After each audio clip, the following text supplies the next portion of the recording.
Hi, I'm Aaron, and this is Night Shift Ri3D.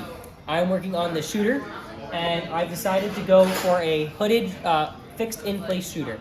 It's going to be shooting perpendicularly to the intake, which is the left side if the intake is the front.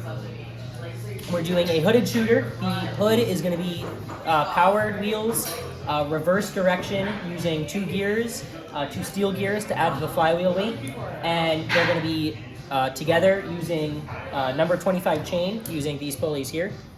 The hood is going to be a rack and pinion 3D printed.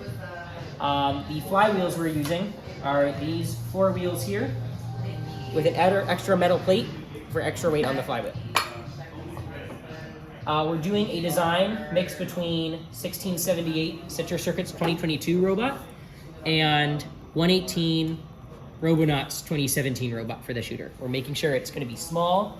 The fixed direction is just so it's easier to build, and we want to make sure it's accurate, so that's the point of the hood.